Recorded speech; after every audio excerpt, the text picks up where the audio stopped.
बिस्मिल्लाहिर्रहमानिर्रहीम। दूसरे पारे का दूसरा पाठ।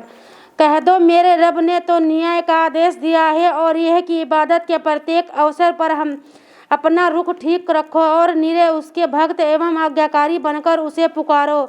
जैसे उसने तुम्हें पहली बार पैदा किया वैसे ही तुम फिर पैदा होंगे।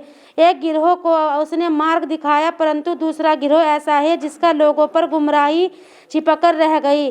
निश्चय ही उन्होंने अल्लाह को छोड़कर शैतानों को अपने मित्र बनाए और समझते हैं कि वे सीधे मार्ग पर हैं।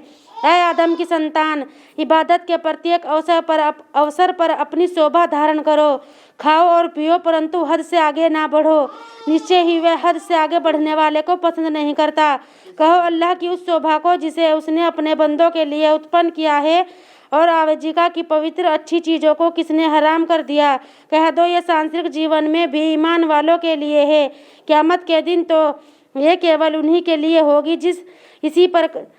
इसी प्रकार हम आयतों को उन लोगों के लिए सविस्तार बयान करते हैं जो जानना चाहेंगे। कह दो, मेरे रब ने केवल अश्लील कर्मों को हराम किया है, जो उनमें से प्रकट हो उन्हें भी और जो छिपे हों उन्हें भी, और हक मारना, नाहक जाति, और इस बात को कि इस अल्लाह का साझीदार ठहराओ जिसके लिए उसने कोई प्रमाण नहीं उतारा, और इस बात को भी कि तुम अल्लाह पर थोपकर ऐसी बात कहो जिसका तुम्हें ज्ञान न हो। प्रत्येक समुदाय के लिए एक नियत अवधि है, फिर जब उनका नियत समय आ जाता है तो एक घड़ी भर ना पीछे हट सकते हैं और ना आगे बढ़ सकते हैं। ऐ आदम की संतान, यदि तुम्हारे पास तुम्ही में से रसूल आए, तुम्हें मेरी आयतें सुनाए, तो जिसने डर रखा और सुधार कर लिया तो ऐसे लोगों के लिए ना कोई भय होगा और न वे शौकाकुल होंगे। रहे वे लोग जिन्होंने हमारी आयतों को झुटलाया और उनके मुकाबले में अकड़ दिखाई, वही आग वाले हैं जिसमें वे सदैव रहेंगे। हम उससे बढ़कर अत्याचारी कौन है जिसने अल्लाह पर मिथ्यारोपण किया या उसकी आयतों को झुटलाया। ऐसे लोगों को उनके लिए लिखा हुआ हिस्सा पहुंचता रहेगा, यहाँ तक कि जब हमारे भेजे हुए फरिश्ते उनके प्राण ग्रस्त करने के लिए उनके पास आएंगे तो कहेंगे, कहाँ हैं वे जिन्हें तुम अल्लाह को छोड़कर पुकारते थे। कहेंगे, वे तो हमसे गुम हो गए, और वे स्वयं अपने विरुद्ध गवाही देंगे कि वास्तव में वे इनकार करने वाले थे। वे कहेगा, जिन और इंसान के जो गिरोह तुमसे पहले गुजरे हैं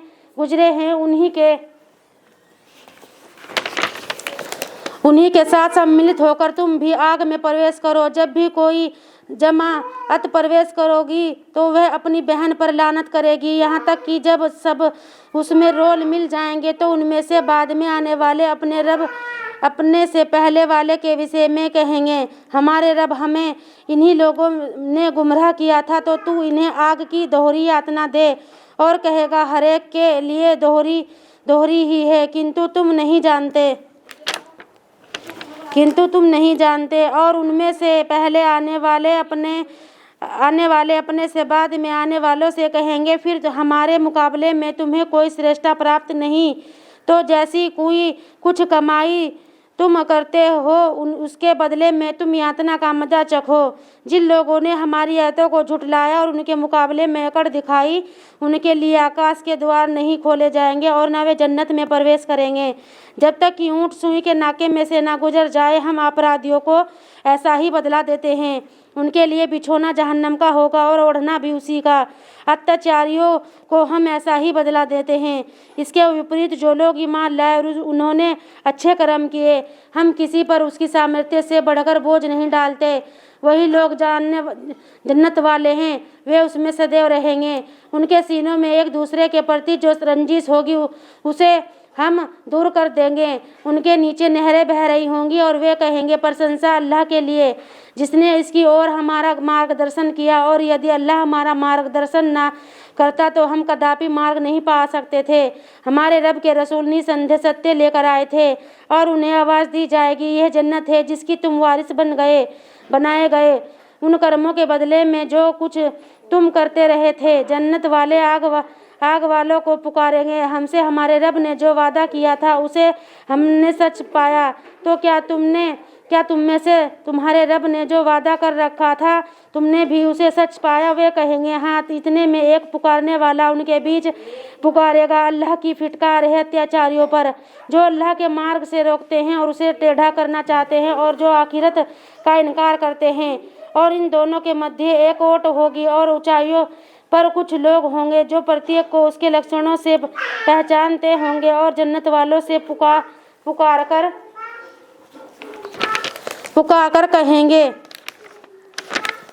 कहेंगे तुम पर सलाम है। वे अभी जन्नत में दाखिल तो नहीं हुए होंगे, यद्यपि वे आस लगाए होंगे। और जब उनकी निगाहें आग वालों की ओर फिरेगी तो कहेंगे हमारे रब, हमें अत्याचारी लोगों में से सम्मिलित न करना। और ये ऊंचाइयों वाले कुछ ऐसे लोगों से जिन्हें ये उनके लक्षणों से पहचानते होंगे कहेंगे तुम्हारे जत्थे तो तुम्हारे कुछ काम ना आए और ना तुम्हारा अकड़ते रहना ही। क्या ये वही है ना जिनके विषय में तुम कसमें खाते थे कि अल्लाह उन पर अपनी दया दृष्टि ना करेगा? जन्नत में प्रवेश करो, तुम्हारे लिए ना कोई भय और ना तुम्हें कोई शौक होगा। आग वाले जहन्नम वालों को पुकारेंगे कि थोड़ा पानी हम पर बहा दो या उन चीज़ों में से कुछ दे दो जो अल्लाह ने तुम्हें दी है। वे कहेंगे अल्लाह ने तो ये दोनों चीज़ें इनकार करने वालों के लिए वर्जित कर दी है, उनके लिए जिन्होंने अपना धर्म खेल और तमाशा ठहराया तथा जिन्हें सांसारिक जीवन ने धोखे में डाल दिया। तो आज हम भी उन्हें भुला देंगे जिस प्रकार वे अपने इस दिन की मुलाकात को भूले रहे और हमारी आयतों को इनकार करते रहे।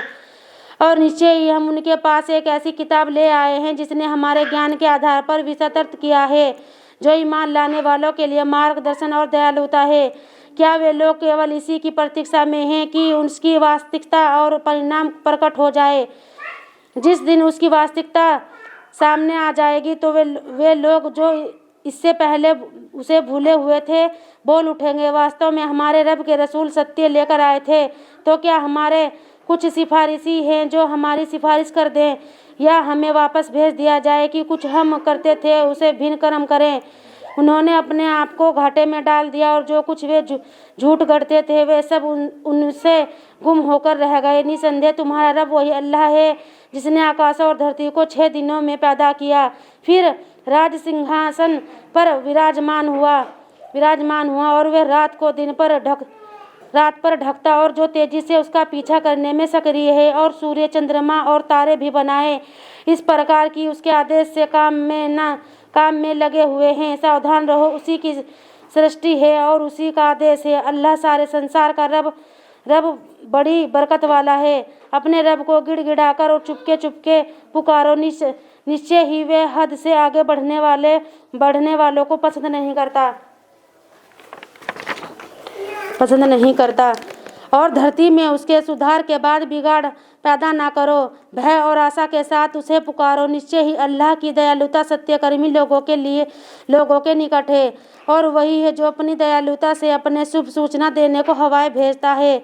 और यहाँ तक कि जब वे बोझिल बादल को उठा लेती है तो हम उसे किसी निर्जीव भूमि की ओर चला देते हैं, फिर उससे पानी बरसाते हैं, फिर उससे हर तरह के फल निकालते हैं। इसी प्रकार हम मुर्दों को मर्त अवस्था में निकालेंगे ताकि तुम्हें ध्यान हो। और अच्छी भूमि के पेड़ पौधे उसके रब के आदेश से निकलते हैं और जो भूमि खराब हो गई तो उससे निकम्मी पैदावार के अतिरिक्त कुछ नहीं निकलता। इसी प्रकार हम निशानियों को उन लोगों के लिए तरह तरह से बयान करते हैं जो कर्तव्यता दिखलाने वाले हैं। हमने नूह को उसकी कौम के लोगों की ओर भेजा तो उसने कहा, ऐ मेरी कौम के लोगों, अल्लाह की बंदगी करो और उसके अतिरिक्त तुम्हारा कोई पूज्य नहीं। मैं तुम्हारे लिए एक बड़े दिन की यातना से डरता हूँ। उसकी कौम के सरदारों ने कहा, हम तो तुम्हें खुली गुमराही में पड़ा देख रहे हैं। उसने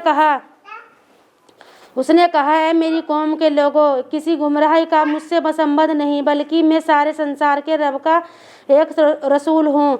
अपने रब के संदेश तुम्हें पहुँचाता हूँ और तुम्हारा हित चाहता हूँ और मैं अल्लाह की ओर से वह कुछ जानता हूँ जो तुम नहीं जानते। क्या तुमने मुझे झूठा समझा और तुम्हें इस पर आश्चर्य हुआ कि तुम्हारे पास तुम्ही में से एक आदमी के द्वारा तुम्हारे रब की नसीहत आई ताकि वह तुम्हें सचेत कर दे और ताकि तुम डर रखने लगो और शायद कि तुम पर दया की जाए, किंतु उन्होंने झुटला दिया। अतः हमने उसे और न लोगों को जो उसके साथ एक नौका में थे बचा लिया, और जिन लोगों ने हमारी आयतों को गलत समझा उन्हें हमने डुबो दिया।